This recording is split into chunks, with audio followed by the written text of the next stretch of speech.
बिहार विधानसभा चुनाव की मैराथन मतगणना आखिरकार समाप्त हुई। जब सभी 243 सीटों पर आखिरी रिजल्ट घोषित हुआ तो एनडीए का खेमा काफी उत्साहित से दिखाई दिया। एनडीए ने 125 सीटों पर जीत के साथ बहुमत का आंकड़ा प्राप्त किया, तो वहीं तेजस्वी के नेतृत्व में महागठबंधन की गिनती 110 पर ही सिमट गई। वहीं चिराग पासवान की लोक जनशक्ति पार्टी को एक और अन्य के खाते में 7 सीटें आई। इनमें से 5 सीटों पर ओवैसी की पार्टी एआईएमआईएम का प्रत्याशी भी जीता। बिहार में सरकार बनाने की हलचल के बीच पार्टियों में विधायक दल का नेता बनाने की कवायद भी शुरू हो गई। एनडीए और महागठबंधन में शामिल तमाम सहयोगी पार्टियां अपने अपने दलों का नेता चुनने में लग गई हैं। देखिए रिपोर्ट।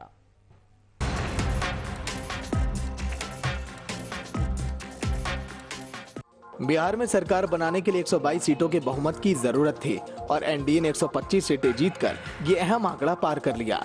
एनडीए को कांटे की टक्कर देने वाला महागठबंधन बहुमत के आंकड़े से थोड़ा पीछे रह गया। महागठबंधन को 110 सीटें हासिल हुई हैं, जेडीयू को 43 सीटें मिली। वहीं सांसद असदुद्दीन ओवैसी की पार्टी एआईएमआईएम ने अच्छा प्रदर्शन करते हुए 5 सीटों पर जीत दर्ज की है। बहुजन समाज पार्टी ने भी एक सीट पर जीत दर्ज की। जेडीयू का विरोध करते हुए बिहार विधानसभा चुनाव में अकेले दम पर मैदान में उतरी चिराग पासवान की लोक जनशक्ति पार्टी को सिर्फ एक ही सीट हासिल हुई। चुनाव हुआ है, इस चुनाव में जो परिणाम है और हम लोगों की सीट का जो कुछ भी है वो हम लोगों ने जो देखा है, एक एक चीज का और पूरा विश्लेषण हो रहा है, तो उसको देखा गया है कि किस तरह से हम लोगों के सीट पर कैसे क्या किया गया और उसके चलते जो मतगणना जो है होता है तो लोगों को अधिकार है, लेकिन कोई इधर का वोट कैसे उसको बांटा गया, किस तरह से क्या किया गया, ये तो इसके बारे में पूरा अध्ययन किया जा रहा है।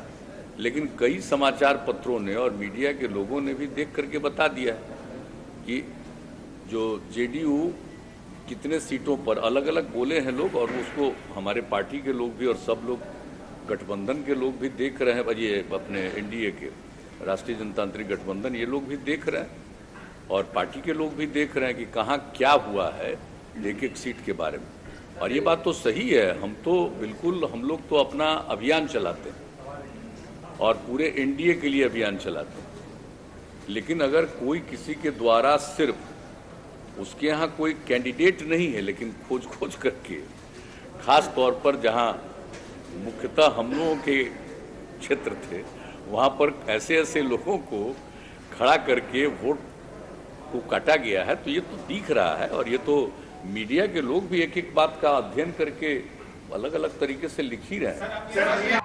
पिछले कैबिनेट को भंग कर एनडीए के नेता नीतीश कुमार को राजभवन जाकर सरकार बनाने का दावा पेश करना है, पर नीतीश कुमार ना तो कैबिनेट भंग कर रहे हैं, ना ही राजभवन जा रहे हैं।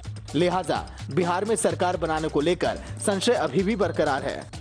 चुनाव परिणाम हाथ में आने के 36 घंटे से ज्यादा का वक्त बीतने के बाद भी एनडीए फ्रंट पर नहीं आ रहा, जिससे लोगों के मन में शंकाएं जन्म ले रही हैं कि क्या नीतीश कुमार इस बार मुख्यमंत्री नहीं बनना चाहते, या वे एआईएमआईएम के 5 विधायकों और चैनपुर से बसपा के विधायक मोहम्मद जमा खान को लेकर कोई खेल तो नहीं खेल रहे, जबकि महागठबंधन अपने पुरानी साथियों को भी वापस आने का न्योता खुलकर दे रहा है।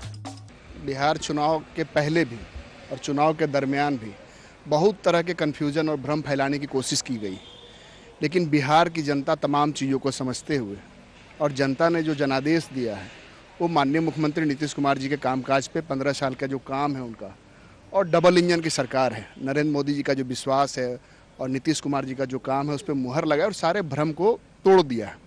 जनादेश आपके सामने है, लोग क्या क्या नहीं बोलते थे, तो ये सब भ्रम भी दूर हो जाएगा और माननीय मुख्यमंत्री नीतीश कुमार जी के नेतृत्व में फिर से सरकार बन रही है। ये तो पहले से तय है, माननीय मुख्यमंत्री नीतीश कुमार जी के नेतृत्व में हम लोग चुनाव लड़े हैं। भारतीय जनता पार्टी के राष्ट्रीय अध्यक्ष हों या गृह मंत्री अमित शाह जी हों, सब लोगों ने पहले से यह घोषणा कर रखी है, इसलिए उसमें कोई भ्रम नहीं है। नीतीश जी नेता हैं, उनके नेतृत्व में चुनाव लड़ा गया है, उनका चेहरा है, उनके चेहरे पर जनता ने विश्वास जताया।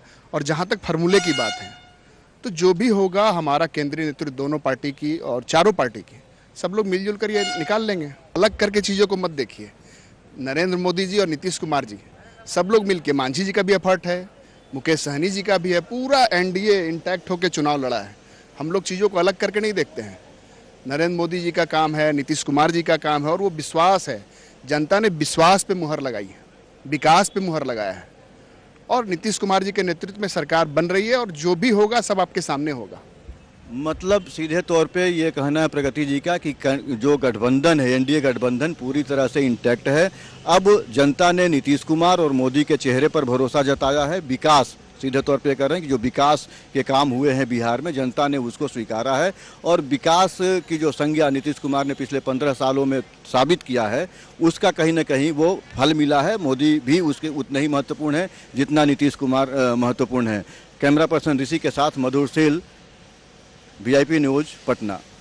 दूसरी तरफ एलजेपी के राजकुमार सिंह अप्रत्याशित रूप से बेगूसराय के मटिहानी से जीते और चकाई से पूर्व मंत्री नरेंद्र सिंह के बेटे सुमित ने निर्दलीय के रूप में जीत दर्ज की और इंतजार है कि एनडीए उन्हें जोड़ ले। एनडीए इन दोनों को खींचती है तो कोई परेशानी नहीं है, क्योंकि उनके पास पहले से 125 एमएलए हैं। लेकिन अगर AIMIM और बसपा के अलावा महागठबंधन किसी को घेर पाने में सफल हुआ तो गेंद राजभवन के पाले में जाने की संभावना प्रबल है। राजभवन को निर्वाचन आयोग की ओर से जीते विधायकों की सूची भी मिल गई है, तो अब सभी को सिर्फ नीतीश की पहल का इंतजार है। पर नीतीश कुमार की देरी बीजेपी सहित दूसरी पार्टियों को भी संशय में ला दिया। पटना से अनुप्रकाश की रिपोर्ट, VIP न्यूज।